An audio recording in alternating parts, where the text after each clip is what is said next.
Hello friends, स्वागत है आपका अपना यूट्यूब चैनल कॉम्पिटिटिव गाइडर में। आज हम लोग देखने वाले यूरोप में राष्ट्रवाद का उदय, जो एनसीईआरटी 10th क्लास की हिस्ट्री है। तो यहाँ पे हम लोग समझने वाले हैं इस बुक का संपूर्ण एनालिसिस और किस तरह से हमको नोट करने इसमें पॉइंट्स। तो ये सभी आपको हम यहाँ बताते हुए चलेंगे। उम्मीद है आपके लिए बहुत फायदेमंद होगा। देखिए, ज़्यादा बड़ा नोट्स बनाना कोई ज़्यादा महत्वपूर्ण बात नहीं है। सबसे पहली पॉइंट यह है कि जो आपने नोट्स बनाया उसका रिवीजन कम समय में कर लिया, यह सबसे महत्वपूर्ण बात है। तो यही सब पॉइंट्स को देखते हुए हम लोग आगे की ओर बढ़ते हैं और संपूर्ण वीडियो में, संपूर्ण अध्याय में हम यहाँ पे आपको समझाने की कोशिश करते हैं। तो चलिए आज के सेशन को स्टार्ट करते हैं। यह रहा आज का सेशन। हम लोग देखने वाले हैं यहाँ से फ्रांसीसी क्रांति और राष्ट्र का विचार। इससे पहले हम एक और वीडियो अपलोड कर रखे एनसीईआरटी का। आप चैनल के प्लेलिस्ट पे जाएंगे तो वहाँ 10th क्लास एनसीईआरटी करके आपको एक प्लेलिस्ट मिलेगा, वहां से ये सभी वीडियो आपको मिलेंगे। तो चलिए आगे की ओर बढ़ते हैं। यहां से हम लोग देखते हैं कि राष्ट्रवाद की पहली स्पष्ट अभिव्यक्ति 1789 के फ्रांसीसी क्रांति के साथ हुई। ये आपको पॉइंट्स नोट करने हैं।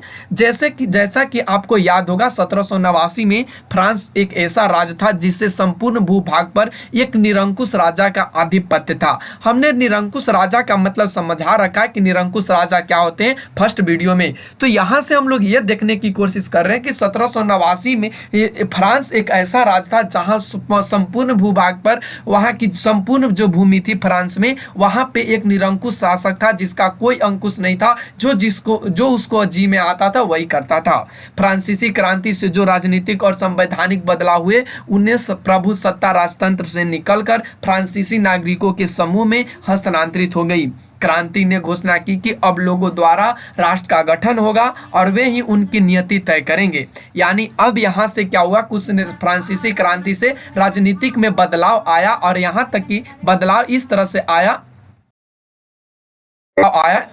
कि यहाँ पे हम आपको देखने को मिल रहा है कि यहाँ पे संवैधानिक, जो संविधान से रिलेटेड है, वह बदलाव आया और राजतंत्र से निकलकर नागरिकों के समूह में हस्तांतरित हो गया। यानी राजाओं के हाथ से निकलकर जनता के हाथ में वहाँ की शासक आ गई। फ्रांस से फ्रांसीसी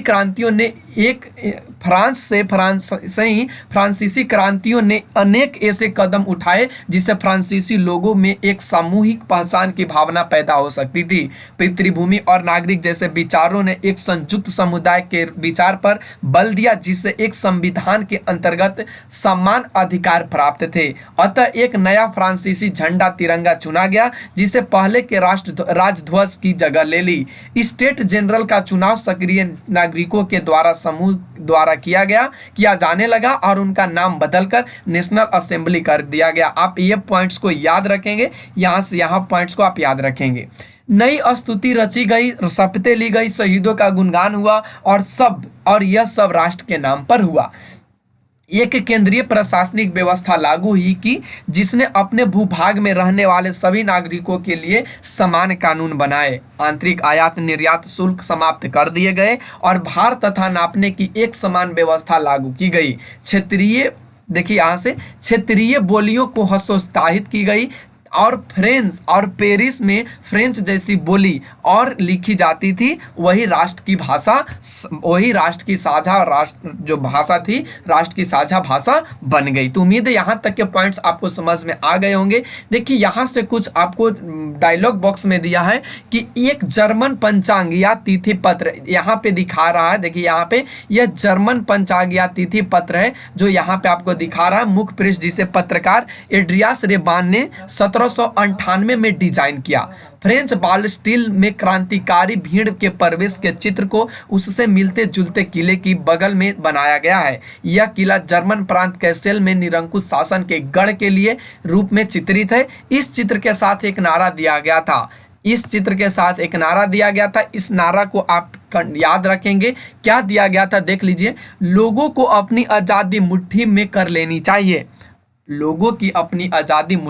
लेनी चाहिए। रेबमान एक पत्रकार था जो मेंज नामक शहर में रहता था। वह जर्मन जैकोबिन गुट का सदस्य था। तो यहाँ से आपको याद क्या कर रहे हैं, यहाँ से सिर्फ आपको ये याद करने हैं कि लोगों को अपनी आजादी मुट्ठी में कर लेनी चाहिए। तो उम्मीद है यहाँ तक के पॉइंट समझ गए होंगे। चलिए आगे के पॉइंट्स पर बढ़ते हैं। तो यहाँ से अब हम लोग आगे की ओर बढ़ते हैं। तो कहता क्रांतिकारियों ने यह भी घोषणा की कि फ्रांसीसी राष्ट्र का यह भाग्य और लक्ष्य था कि वह यूरोप के लोगों को निरंकुश शासकों से मुक्त कराए। दूसरे शब्दों में फ्रांस यूरोप के अन्य लोगों को राष्ट्रों के गठित होने में मदद देगा। जब फ्रांस की घटनाओं की खबर यूरोप के विभिन्न शहरों में पहुंची तो छात्र तथा शिक्षित मध्यम वर्गों के अन्य सदस्य जैकोबिन क्लबों की स्थापना करने लगे।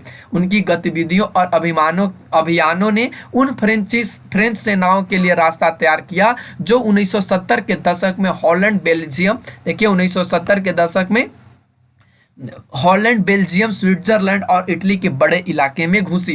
क्रांतिकारी युद्धों के शुरू होने के साथ ही फ्रांसीसी सेनाएं राष्ट्रवाद के विचारों को विदेश में ले जाने लगी। नेपोलियन के नियंत्रण में जो विशाल क्षेत्र आया वह उसने ऐसे अनेक सुधारों की शुरुआत की जिसने फ्रांस के पहले ही आरंभ किया जा चुका था।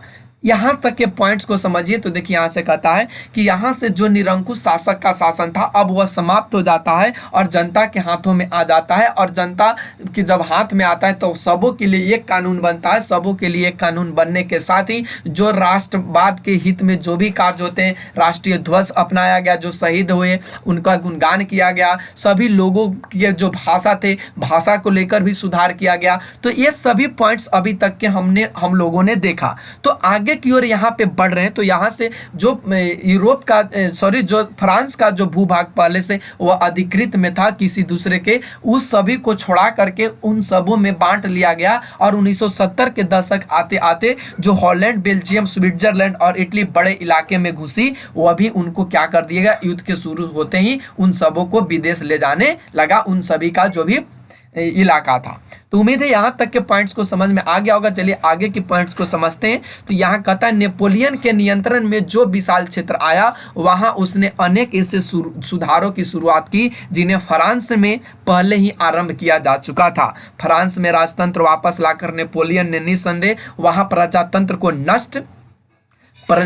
नष्ट किया था, मगर प्रशासनिक क्षेत्र में उसने क्रांतिकारी सिद्धांतों का समावेश भी किया था। देखिए यहाँ से समझिए। तो यहाँ से जो नेपोलियन था वह तो नियंत्रण में विशाल क्षेत्र लाया था, लेकिन उसने अनेक ऐसे सुधार भी किया जो फ्रांस में पहले से ही आरंभ था। फ्रांस में राजतंत्र वापस ला दिया उसने जो पहले से ही था। तो बताइए जब कोई शासक बने और किसी तरह का कोई सुधार नहीं करे तो वह किस तरह से मतलब आगे की रणनीति तैयार करेगा, क्यों जनता उसके पक्ष में जाएगा। तो यही सब पॉइंट था नेपोलियन में। और निस्संदेह वहाँ का जनता प्रजातंत्र जो था वह नष्ट हो गया था और इसी के कारण उसको भी उसके गद्दी से हटा दिया जाता है। देखिए आगे बढ़ते हैं तो यहाँ पे समझ में आएगा। देखिए यहाँ पे आपको कुछ मैप दिखाने की कोशिश यहाँ से कर रहे हैं। ये अटलांटिक नॉर्वे, यहाँ से आप कुछ मैप देख लेंगे जो वियना कांग्रेस के बाद, देखिए यहाँ से लिखा है वियना कांग्रेस 1815 के बाद यह यूरोप का साम्राज्य है। यह रूसी साम्राज्य यहाँ से दिखाई दे रहा है, यहाँ से यह रूसी साम्राज्य यहाँ से, और यह यूरोप का ऑटोमन साम्राज्य, ऑस्ट्रेलिया साम्राज्य इसी में आ रहा है। तो यहाँ से आप देख सकते हैं। तो चलिए आगे की ओर बढ़ते हैं। यहाँ तक के बात को हम लोगों ने पूरा कर लिया। अब यहाँ से बढ़ते हैं। मगर प्रशासनिक क्षेत्र में उसने क्रांतिकारी सिद्धांतों का समावेश किया था ताकि पूरी व्यवस्था अधिक तर्कसंगत और कुशल बन सके। 1804 की नागरिक संहिता, जिससे आमतौर पर नेपोलियन की संहिता के नाम से जाना जाता है, ये पॉइंट्स को आप लोग याद रखेंगे कि नागरिक संहिता किसके नाम पर जाना जाता है, तो ये नेपोलियन की संहिता के नाम से जाना जाता है जो 1804 में हुआ, ने जन्म पर आधारित विशेषाधिकार समाप्त कर दिए थे। उसने कानूनों के समक्ष बराबरी और संपत्ति के अधिकार को सुरक्षित बनाया। इस संहिता को फ्रांसीसी नियंत्रण के अधीन क्षेत्र में भी लागू किया गया। डच गणतंत्र स्विट्जरलैंड, इटली और जर्मनी में नेपोलियन ने प्रशासनिक विभाजनों को सरल बनाया, सामंती व्यवस्था को खत्म किया और किसानों को भूदासत्व और जागीरदारी शुल्कों से मुक्ति दिलाई। शहरों में भी कारीगरों के श्रेणी संघों के नियंत्रणों को हटा दिया। यातायात और संचार व्यवस्थाओं को सुधारा गया। किसानों, कारीगरों, मजदूरों और नए उद्योगपतियों में नई मिली आज़ादी चखी। उद्योगपतियों और खास तौर पर अपने सामान बनाने वाले लघु उत्पादक यह समझने लगे कि एक समान कानून एक समान कानून, मानक भार तथा नाप और एक राष्ट्रीय मुद्रा से एक इलाके से दूसरे इलाके में वस्तुओं और पूंजी के आवागमन में सहूलियत मिलेगी। देखिए यहाँ से क्या किया गया कि देखिए यहाँ से थोड़ा सा कुछ पॉइंट्स को जो नेपोलियन ने शुरू किया था उस पॉइंट्स को यहाँ पे दिखाया गया कि नेपोलियन ने क्या किया था। उन्हें एक नेपोलियन संहिता लाया और उसमें वह जो जन्म पे आधारित विशेषाधिकार था, जो जन्म से मिलने वाला अधिकार था, उसको उसने समाप्त करा दिया और उसने कानून के समक्ष अब संपत्ति के अधिकार को सुरक्षित किया कि जिसके पास संपत्ति अधिक है उसी को अधिकार हर चीज में मिलेगा, हर तरीके से मिलेगा। तो ये सभी को देखकर वहां के जो जनता थे ये सभी भड़क उठे और यही रीजन था कि उसे वहां से हटाने की कोशिश में सभी लोग लग गए। और यहां तक कि कुछ दिनों के बाद वहां जो भूत दासत्व ये सभी पॉइंट्स थे वे सभी हटा दिए गए और सभी कारीगर जो वहां यातायात संचार व्यवस्था ये सब सुधारते चला गया और किसानों, कारीगरों, मजदूरों, इन सभी उद्योगपतियों ने नई नई जो आज़ादी मिली उनको वे लोग इंजॉय करने लगे, उन लोगों को चखने लगे क्या मतलब आज़ादी होती है। तो ये सभी यहाँ पे देखे गए। उन लोग खास तौर से यह भी सोचने लगे कि अब एक समान कानून होगा, सभी के लिए मानक भार मिलेंगे, सभी जगह एक जैसा राष्ट्रीय मुद्रा होगा जिससे हम एक देश से दूसरे या एक इलाके से दूसरे इलाके में व्यापार कर सकेंगे, अपने पूंजियों के आवागमन कर सकेंगे। तो ये सभी पॉइंट्स उन कारीगरों के लिए, व्यापारियों के लिए सुलभ की काम किया। अब यहाँ से हम कुछ आपको फिगर दिखाना चाहते हैं। देखिए इस फिगर में यहाँ पे कुछ ऐसे फिगर हैं, देखिए यहाँ पे आप समझेंगे। यहाँ पे कुछ महिलाएं हैं, कुछ पुरुष हैं और कुछ यहाँ पे आखिर यह फिगर कहना क्या चाहता है। तो यह फिगर आपको यहाँ पे इसके बारे में बताया गया है कि जैकोबेन जर्मनी में स्वतंत्रता का वृक्ष का रोपण, यह एक स्वतंत्रता वृक्ष का रोपण के बारे में यहाँ पे बताने की कोशिश किया गया। देखिए यहाँ से हम आपको समझाते हैं पढ़कर कि जर्मन चित्रकार कार्ल स्केपर फ्रिट्ज द्वारा बनाए गए इस रंगीन चित्र का विषय फ्रेंच सेनाओं द्वारा जैकोबेन शहर पर कब्जा है।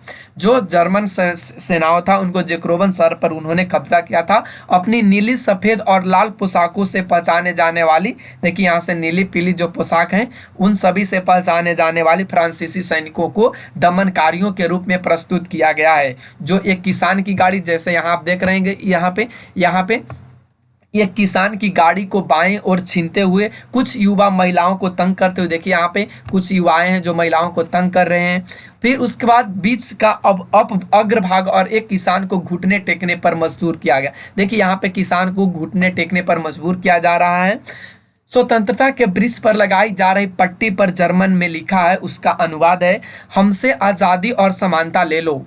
पट्टी पर लिखा गया अनुवाद के रूप में यहाँ पे आपको दिखाया गया है कि हमसे आज़ादी और समानता ले लो, यह मानवता का आदर्श रूप है। यह फ्रांसीसियों के दावे पर व्यंग है कि वे जिन इलाकों में जाते थे वहाँ राजतंत्र का विरोध कर मुक्तिदाता बन जाते थे। तो उम्मीद है यहाँ तक के पॉइंट्स को समझ आ गया होगा। आगे के पॉइंट्स में बढ़िए तो देखिए यहाँ पे कहा है कि मानक भार तथा नाप और एक राष्ट्रीय मुद्रा जो सभी के पास हो गए, वहाँ से सभी को सहूलियत मिली। तो यहाँ से हम लोग आगे पॉइंट्स को आगे बढ़ते हैं। कहता है कि लेकिन जीते हुए इलाके में स्थानीय लोगों की फ्रांसीसी शासन के प्रति मिली जुली प्रतिक्रियाएं थी। शुरुआत में अनेक स्थानों जैसे हॉलैंड और स्विट्जरलैंड के साथ ही कई शहरों में ब्रसेल्स, मेंस, मिलान और वारसा में फ्रांसीसी सेनाओं का स्वतंत्रता का तोहफा देने वालों की तरह स्वागत किया गया। मगर यह शुरुआती उत्साह शीघ्र ही दुश्मनी में बदल गया जब यह साफ होने लगा कि नई प्रशासनिक व्यवस्थाएं राजनीतिक स्वतंत्रता के अनुरूप नहीं थी। बढ़े हुए जो कर थे, सेंसरशिप और बाकी यूरोप को जीतने के लिए फ्रेंच सेना में जबरन भर्ती हो रहे नुकसान प्रशासनिक परिवर्तनों के से मिले फायदों से कहीं ज़्यादा नजर आने लगे। तो यहाँ से कुछ पॉइंट्स को नोट न करें, यहाँ से कुछ ऐसे पॉइंट्स नहीं है। यहाँ से इस फिगर को आप देखें, यहाँ से देखिए, यहाँ से कुछ चिट्ठियाँ उड़ रही है। यहाँ से देखिए तो इसके बारे में देखिए, कहता है कि राइनलैंड का डाकिया लाइप्सिग, देखिए राइनलैंड का डाकिया लाइप्सिग से आते हुए सब कुछ गवा देता है। यह नेपोलियन को 1813 में लाइप्सिग की लड़ाई हारकर फ्रांस लौटते हुए डाकिया के रूप में दर्शाया गया है। यहाँ जो यह फिगर दिखाया गया है यह किनकी फिगर है? तो ये जो फिगर है यह नेपोलियन की फिगर है जो 1813 में लाइप्सिग की लड़ाई में हार गया था और वह फ्रांस लौट कर आ रहा था। उसके कुछ झोले से गिरती चिट्ठियाँ, उनके भूभाग का नाम, यह जो चिट्ठियाँ गिर रही उनके भूभाग का नाम लिखा हुआ इस पे है। जो नेपोलियन ने युद्ध में हार चुका था, जो युद्ध में हार चुका था। तो उम्मीद है यहाँ तक के पॉइंट्स को समझ चुके होंगे आप लोग।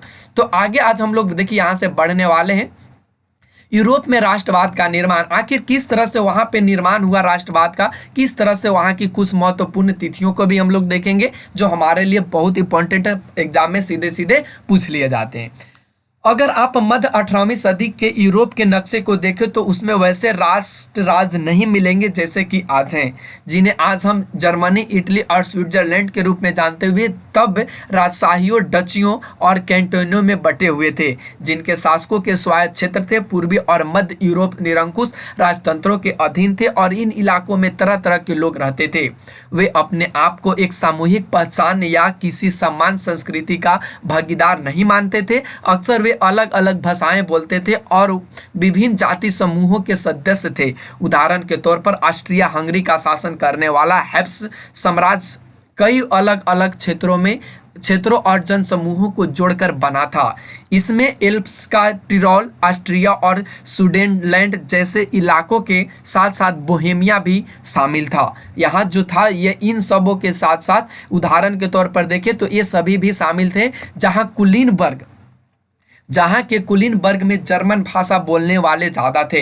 हेब्स साम्राज्य में लोम्बार्डी और वेनेसिया जैसे इतावली भाषी प्रांत भी शामिल थे। हंगरी के आधे लोग मैग्यार भाषा बोलते थे, याद रखेंगे, हंगरी के आधे लोग मैग्यार भाषा बोलते थे। पूछ लिया जाएगा कि कौन से भाषा बोलते थे, तो मैग्यार भाषा बोलते थे, जबकि बाकी लोग विभिन्न बोलियों का इस्तेमाल करते थे। गालिसिया, देखिए गालिसिया में कुलीनबर्ग पोलिश भाषा बोलते थे। गालिसिया में कौन से भाषा बोलते थे, तो पोलिश भाषा बोलते थे। आप इसको नोट कर लेंगे यहाँ से यहाँ तक के पॉइंट्स को, या कुलीनबर्ग पोलिश भाषा बोलते थे। इन प्रभावशाली समूहों के अलावा हेब्स साम्राज्य की सीमा रेखाओं के भीतर भारी संख्या में खेती करने वाले लोग अधीन अवस्था में रहते थे, जैसे उत्तर में बोहेमियन और स्लोवा कार्लियोला में स्लोवेन्स, दक्षिण में क्रोएट तथा पूरब की तरफ ट्रांसवेलेनिया में रहने वाले राउमन लोग। इसका फर्क राजनीति एकता को आसानी से बढ़ावा देने वाला नहीं था। इन तरह के समूहों को आपस में बांधने वाला तत्व केवल सम्राट के प्रति निष्ठा थी। राष्ट्रवाद और राष्ट्र राज का विचार कैसे उभरा हम लोग देखने वाले हैं। तो यहाँ से कुछ पॉइंट्स को आप ख्याल रखेंगे, याद रखेंगे। देखिए कुछ महत्वपूर्ण तिथियां आपके सामने है। कथा 1797 की तिथि क्या है, तो यहाँ से आप देख सकते हैं, इसमें लिखा गया कि नेपोलियन का इटली पर हमला। इसको आप नोट कर लेंगे अपने नोटबुक में और इसको याद रखेंगे। 1797 नेपोलियन का इटली पर हमला हुआ था और नेपोलियाई युद्धों की शुरुआत हुई थी। जो नेपोलियाई युद्ध था वो यहीं से शुरुआत होता है 1797 से।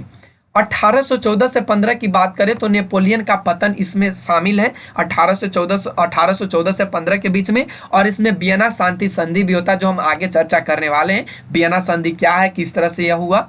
आगे है 1821, जो यूनान स्वतंत्रता के लिए संघर्ष का प्रारंभ किया गया था। 1821 में यूनानी स्वतंत्रता के लिए संघर्ष। फिर 1848 की बात करें तो फ्रांस में क्रांति हुई। आर्थिक पेंशन परेशानियों से ग्रस्त कारीगर, औद्योगिक मजदूरों और किसानों की बगावत, मध्यम वर्ग संविधान और प्रतिनिधित्वात्मक सरकार के गठन की मांग करता है। इतावली, जर्मन, मैग्यार, पोलिश, चेक आदि राज्यों की मांग करते हैं। तो यहाँ पे जनरली देखें तो यहाँ पे लोगों से रिलेटेड है, और यहाँ से मूल रूप से देखें तो यहाँ पे जो आपको पॉइंट्स दिखाया गया है, यह पॉइंट्स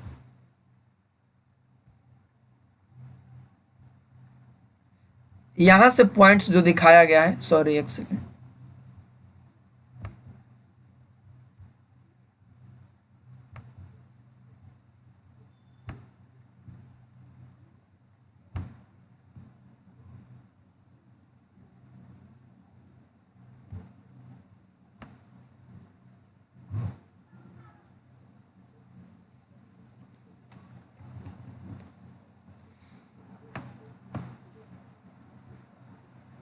देख सकते हैं यहाँ से थोड़ा सा मिस्टेक हो गया था, प्रॉब्लम हो गया था। तो फ्रांसीसी में क्रांति आर्थिक परेशानियों से ग्रस्त कारीगरों, औद्योगिक मजदूरों के बारे में यहाँ पर मूल रूप से समझाया गया है। तो आगे की ओर बढ़िए तो यहाँ से देख सकते हैं यहाँ से आप कि 1859 से 1870 इटली का एकीकरण इसमें होता है। 1866 से 1871 में जो जर्मन का एकीकरण होता है, जर्मनी का एकीकरण 1866 से 1871 के बीच में हो जाता है। और 1905 में बात करें तो हैब्सबर्ग और ऑटोमन साम्राज्य में स्लाव राष्ट्रवाद मजबूत बन जाता है, स्लाव जो राष्ट्रवाद है वह मजबूत बन जाता है। तो उम्मीद है यहां तक के पॉइंट्स को आप समझ गए होंगे। तो यहां से अब हम लोग शुरू करते हैं कुलीन वर्ग और नया मध्यम वर्ग।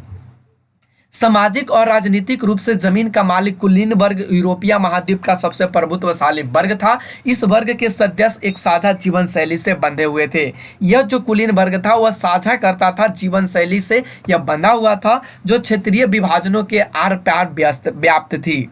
वे ग्रामीण इलाकों में जायदाद और शहरी हवेलियों के मालिक थे। राजनीतिक कार्यों के लिए तथा उच्च वर्गों के बीच वे फ्रेंच भाषा का प्रयोग करते थे। उनके परिवार अक्सर वैवाहिक बंधनों में आपस में जुड़े होते थे, मगर यह शक्तिशाली कुलीन वर्ग संख्या में लिहाज से एक छोटा समूह था। जनसंख्या के अधिकांश लोग कृषक थे। पश्चिम में ज्यादातर जमीन पर किराएदार और छोटे काश्तकारों खेती करते थे, जबकि पूर्वी और मध्य यूरोप में पूर्व भूमि विशाल जागीरों में बटी थी जिस पर भूदास खेती करते थे। पश्चिम और मध्य यूरोप के हिस्सों में औद्योगिक उत्पादन और व्यापार में वृद्धि से शहरों का विकास, वाणिज्यिक वर्गों का उदय हुआ जिनका अस्तित्व बाजार के लिए उत्पादन पर टिका था। यहाँ से कुछ कुल पॉइंट्स को हम लोग देखें तो यहाँ से जो कुल पॉइंट समझाने की कोशिश किया गया है यह मध्यम वर्ग और कुलीन वर्ग के बीच में दर्शाया गया है। कुलीन वर्ग वे होते थे, देखिए यहाँ पे हमने बताने की कोशिश किया है, जिनके पास हवेली होती थी, जिनके पास ग्रामीण इलाकों में जायदाद होती थी और उनके बीचों बीच में वे फ्रेंच भाषा का भी प्रयोग करते थे। वैवाहिक जो बंधन होते थे वे सभी एक दूसरे से जुड़ जाते थे इसमें। तो ये सभी पॉइंट्स यहाँ पे कुलीन वर्ग को लिए अगर लिया क्वेश्चन में पूछ लिया जाए कि कुलीन वर्ग की क्या विशेषता है तो यहाँ से आप उसको दे सकते हैं। तो चलिए आगे की ओर बढ़ते हैं। यहाँ से कहता है कि इंग्लैंड में औद्योगिकरण 18वीं सदी के दूसरे भाग में आरंभ हुआ। याद रखेंगे इंग्लैंड में जो औद्योगिकरण शुरुआत हुआ वह कब से हुआ, तो औद्योगिकरण 18वीं सदी के दूसरे भाग से में आरंभ हुआ। लेकिन फ्रांस और जर्मनी के राज्यों में के कुछ हिस्सों में यह 19वीं शताब्दी के दौरान ही हुआ। इस प्रक्रिया के फलस्वरूप नए सामाजिक समूह अस्तित्व में आए। श्रमिक वर्ग के लोग और मध्य वर्ग जो उद्योगपतियों, व्यापारियों और सेवा क्षेत्र के लोगों से बने। मध्य और पूर्वी यूरोप में इन समूहों का आकार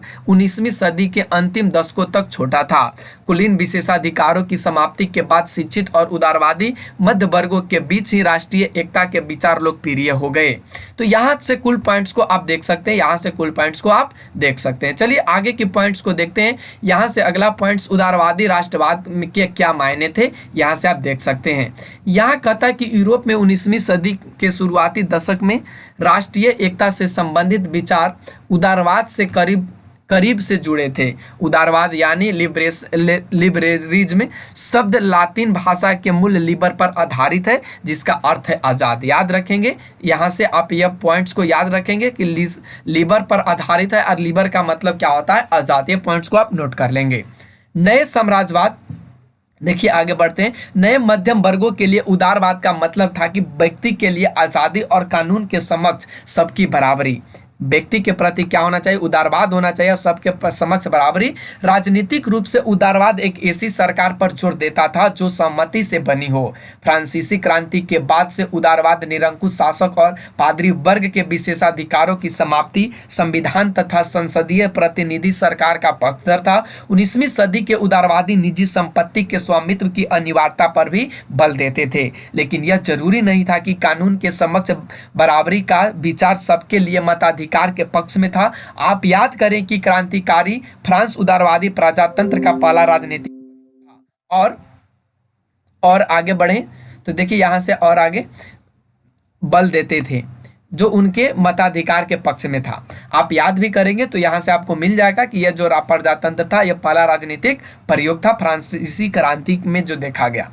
आगे की ओर बढ़िए तो यहां से देखिए बताया गया है संपत्ति विहीन पुरुष और सभी महिलाओं को राजनीतिक अधिकारों से वंचित किया गया था। जी हाँ, याद रखेंगे कि जो लोग जिनके पास संपत्ति नहीं थे उनको कोई महिलाओं या पुरुष को कोई मत देने का अधिकार नहीं था, कोई मताधिकार करने का उनको अलाउ नहीं था।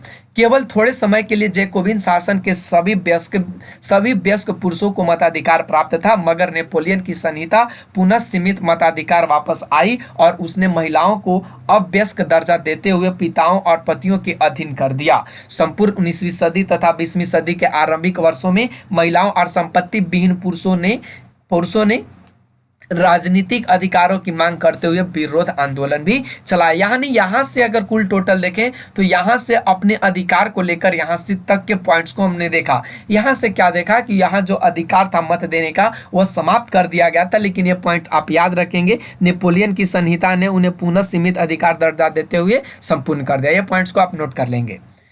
तो इसी तरह आगे बढ़ते हैं। तो आगे बढ़ते हुए हम लोग देखते हैं कि आर्थिक क्षेत्र में उदारवाद। अब हम लोग आर्थिक क्षेत्र में देखते हैं किस तरह से उदारवाद, तो बाजारों की मुक्ति और चीजों तथा पूंजी के आवागमन पर राज द्वारा लगाए गए नियंत्रणों को खत्म करने के पक्ष में था।